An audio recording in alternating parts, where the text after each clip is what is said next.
What's going on, residents of Meepletown? Today we are flying back over to Singapore to look at another release by Origame Games, and that is Wok and Roll. So Wok and Roll is a game by Daryl Chow. It's a roll and write game where we are trying to hone in our skills so that we can be the greatest restaurant in town. I say let's just get this thing to the table and check out Wok and Roll.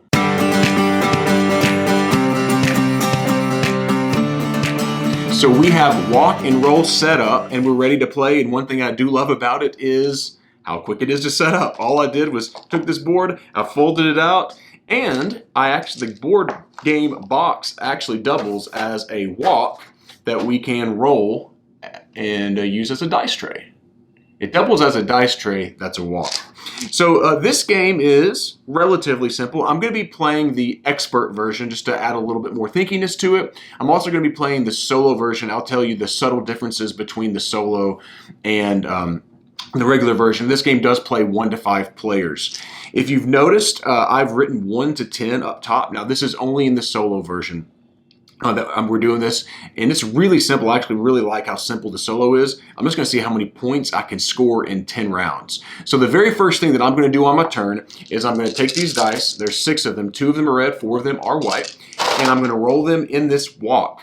So wok and roll. Then what I'm going to do is I can save dice if I want to, set them aside.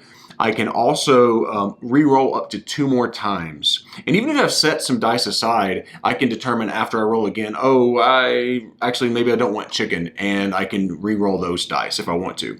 Now, the difference in the solo version and the other player counts is normally the player rolling is going to get to keep all 6 of these dice, and the other players are going to get the white dice. So in the solo game, you actually get to keep all of them every time you roll, since you're the one rolling. So what we're going to be doing is we're going to be collecting these ingredients now to mark off these dishes that we're creating. And so right off the bat, and as we mark off more, we're going to go from top to bottom. Here is the only place, this is our house specialty, that we're going to go from left to right. And if you can see here on this, I can read out that their point values on here. So like this row right here is worth 1, 2, 3, and 4. The further down you get, again, we go top to bottom. The further down you get, the more points you score in this game.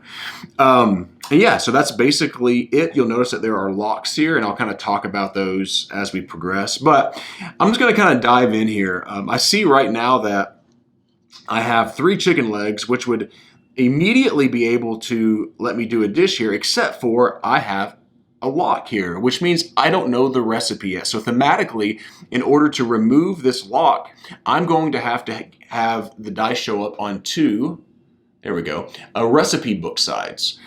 And I use those to unlock that. Or on the expert side, I could just mark through the lock, but if I do, I'm going to lose 2 points for doing that, then 3 points, then 4 points. So I'm going to try not to do that, especially right now when the world is kind of wide open.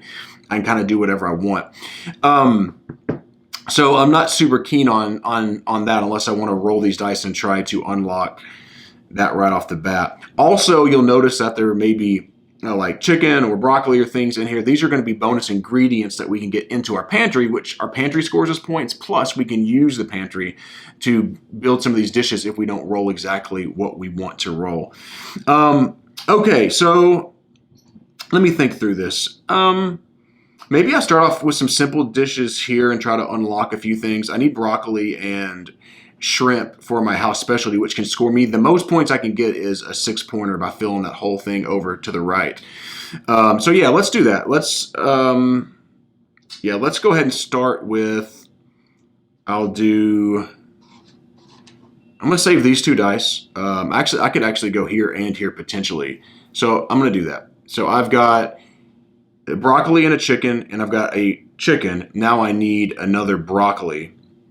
And then I'm also going to look over here and see, I'm going to keep this chicken as well, because maybe I might be able to roll another chicken, which would allow me to really do 3 dishes at one time, which would be really sweet. There's my second re-roll, and that is interesting. Yeah, so I'm going to keep that for sure. So that's going to allow me to mark off 2 of these broccoli and chicken dishes and unlock a noodle for me and score me a point. And also, if I do that here, yeah, look at that. That was a good roll. So I'm going to actually be able to do 3 dishes, which is pretty sweet. So all I'm going to do is I'm done rolling. I could roll one more time. I'm not going to. I'm going to mark off this. Now this first box here in this row, at least with the broccoli dishes and the chicken dishes, they're worth no points. So I'm just trying to get to it. So I'm going to use this to mark that off, which is broccoli and chicken. I'm going to go ahead and use this to mark this one off, which that will score me a point at the end of the game. Also gain this noodle. And so I'm going to come over here and I'm going to circle this in my pantry. All the pantry items start off as 1, then 2, 3, 4. So the more noodles I get, I could score up to 4 points down there on that last one for getting that bowl of noodles. So that's cool. And then I can use that later on. Like, for example, if I wanted to create a noodle dish and I was lacking one noodle, I can mark that off in the pantry. I still keep the points, but it works as a dish, like I had the die. And then lastly, I'm going to come over here and mark this off, which doesn't give me anything, but it does kind of progress me towards that. Then that's it. So that's the end of round 1. I'm going to erase it to remind myself that I'm in round 2 over here. I've got a couple other things that I'll talk about. We have a fridge where I'm allowed to use 2 ingredients at the moment. I can unlock more ingredients by going down here and doing my house specialty. Okay. I'm definitely going to keep these right off the bat because I want to use this. I need to unlock some things. For example, if I want to unlock this next recipe down here, which I can do that, I'm going to do it because this is going to give me an extra die that I can actually set. Not an extra die, I'm sorry. A die that I can actually set on whatever I want for the face value. So that's really nice. Also, I could end right now with those two. If I want to, and can I get one step here, though I'm not getting into any points, but I'm kind of prepping myself for that. I'm going to do that. I think I'm just going to stop at 1 roll here. Yeah. And I'm going to use these 2 recipes I learned a new recipe, y'all, and mark that off. Then I'm going to use this die right here to do this again. So now I'm going to mark this. And so I have a new specialty skill. And again, the specialty skill is, before I roll, I'm just going to mark it around there, I can set one of the dice faces to whatever I want, which is really cool. And then lastly, I'm going to go over here, and I'm going to mark that off. Okay, so that's the end of round 1. Let's do this again, huh? Have I done 2 rounds? I've done 2 rounds, haven't I? Have I rolled twice? Yes, 1, 2, 3, 1, 2, 3. So for those of you screaming at the video, my apologies. I'm in round 3 already. I'm just going to do one more round. Oops, let me actually, sorry. I actually like those dice, but before I roll, I'm going to set this die aside. I think I'm going to try to go for this house specialty just so y'all could see that. It's going to be not easy to roll, but I could use some fridge ingredients and all that. So I'm going to go ahead and set this dice face to shrimp, and then I'm going to roll now. And that was really not great for what I'm trying to do here. So that is my first roll, because remember the one I did at the beginning, I just didn't use. So I'm just gonna try to do this. I'm just gonna go all in to try to create my house specialty here. That's 1. So that's good. That was a really good roll. That's 2. Okay, so I am 1 broccoli away, which I will be able to complete it no matter what if I want to go into my fridge. So that's the thing that I'm going to have to think about here. You know what? I'm just going to go ahead and let's just roll and see what happens. Boom! Got it. All right, so unfortunately, I will not be able to use this chicken. If you can't use it in a dish, it's useless for you. So I was able to create my house specialty. So I'm going to mark this off here, which is worth 3 points, which is really solid. And then additionally, if I mark the next one off, I'm going to open up the opportunity to go into my fridge again. And so for another time, and I'll show you how that kind of works. I showed you how the specialty skill worked, that now I have the specialty skill, which is really cool. If, for example, I had not gotten that broccoli, I could have come over to the fridge, kind of colored in that chef's hat, and then also colored in this broccoli and used that as that so that I could mark it off. But that's really it. I'm just going to play just 3 rounds here just so you all have an idea. And again, in a solo game, you're going to just complete 10 rounds and then it's over. In a regular player game, I believe you complete 3 columns completely, and then the game's over. And when someone does that, you kind of finish up the round or whatever, and the game's over. So I'd say let's just go ahead and talk about the art and components.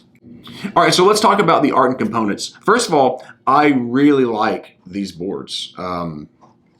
These are well done. I think that the art in this game is really good. Like, it's just so clean and modern and cool. I'm gonna flip this over just so you know that, like, if maybe that version looked a little complicated, or if you have kids or folks that you're introducing to board games, it's cool that they have an easier side for you to start off on. Then this doesn't have like the locks or anything like that. It's a pretty simple and straightforward. This, of course, incorporates all the locks and everything. But I really love how clean that is. I love this. Actually, let's just do it this way. I love the box art here. I just think it's brilliant. I think it's just so clean and it just looks so cool. This box, as you can tell here, I'm gonna kind of put it back towards me for perspective. Pretty small box, which is really nice. And then, of course, you have the dice that are good. These are good solid dice. I'm good with that. But you also have this dice tray. I mean, just a really clever way to use the storage and turn it into a Wok dice tray that you can use. Now, personally, I don't use it very much because the box is kind of tall, and I would rather just use one of my dice trays that I have. But if you don't have a dice tray, so cool that they added that in there. I really, really like that. So I have absolutely 2 thumbs up for the art and the components in this game. But is the game fun? All right, so let's talk about gameplay. In these Meeples Around the World videos, I do not do final thoughts and don't give ratings, but I do share just some thoughts I've had as I've played the game and kind of what I think about it. And so let's talk about what I enjoy about it. And that is, this is actually, even the expert mode is pretty simple to pick up. I taught this to somebody just the other day. Now, this is a person that does play games, regularly, but usually enjoys the medium to medium light games. He picked it up immediately and he beat me the first time. So it's really, as simple as, I'm going to roll these dice and we're marking off what the dice have. Now, there are interesting decisions, and you have that push your luck in this game like you do in so many other roll and write games and stuff, and that is all right, am I going to go for, my house specialty like I was going for here, but if I roll wrong at the end, then, oh man, it messes it up. But what's so great about this game is it has that dice mitigation, and that's by going and unlocking pantry items. That's by going to the fridge that you may have a few opportunities, up to 4 opportunities in the course of a game, depending on if you unlock it, to go over there. And so I really like that about the game because it mitigates some of that luck. And so I knew on that last roll that if I did not roll a broccoli, it's okay. I've got it in the fridge, though. It's worth the risk because, hey, I'd rather not use my fridge ingredients, which is neat. I also like in the expert mode in particular the idea of like having those locked rows, because you have those decisions early, because when you roll 2 of the recipes, you can cross off any of these. So when you roll 2 of those recipes there, you're trying to think through, not only should I use them as a lock, should I re-roll them, but which lock should I do? Sometimes it's just super simple because you're really heading down a direction like I was here. But oftentimes you're kind of into a couple different spots, maybe even 3 spots, and you're trying to think, okay, which one should I unlock first? Not a difficult decision, but it's just something that you have to think about. Another thing that I like in this game, and I didn't really get to do too much of that in this one, except for setting the dice on that face, excuse me. But I like these specialty skill things where like you can now unlock the ability to, I just cross that off there, to use your recipes as broccoli for the rest of the game. And I think that that's kind of neat. And so having those decisions of where to go at the beginning of the game, it can be, especially if you're on the expert side, and even with my buddy, it's kind of like, what do I do? Like, do I go for these rice dishes, for the noodle dishes? I'm not sure. But after you get a round or 2 into it, you kind of start to head in a direction, generally speaking. And the decisions kind of get narrower, I think, as the game progresses. And I like that about it, actually. So yeah, it's just like, this is an easy to introduce, I think, a roll and write that does have some thinkiness. Now, it's not going to be, I really enjoyed like Rajas of the Ganges, the Dice Charmers, or Trois Dice was pretty cool. Ganshan Cleva. Those games are like really games that I really, really love, that have a lot of thinkiness. This is more like, I would say, just a medium light kind of family type game. When I finished with my friend, he immediately wanted to play again and asked if he could, wanted to take it to to his kids so he could play it with his family. So that's more kind of this style. So if you're looking for a clean looking modern game that's going to be into that like lighter-ish weight roll and writes, this is one to look at. It's extremely well done. And if you want to look at it, you can go to origame.co. That's oh my gosh, ORIGAME. I've got, goodness gracious, .co, and you can find out more about this game. If you're enjoying our channel, we would love for you to subscribe to it. If you'd like to support what we're doing, you can go to patreon.com/Meepletown. We are at Meepletown Games on Facebook, Instagram, and Twitter, and we're Board Game Geek Guild 3407. Thanks for coming down to Meepletown. Thanks for joining us, and thanks to our Patreon supporters for making content like this possible. If you would like to become a Patreon supporter, go to patreon.com/Meepletown. To follow us on Facebook, Twitter, and Instagram, find us at Meepletown Games. Finally, to connect with us and other residents of Meepletown, you can join Guild 3407 at BoardGameGeek.com. Until next time, thanks for coming down to Meepletown.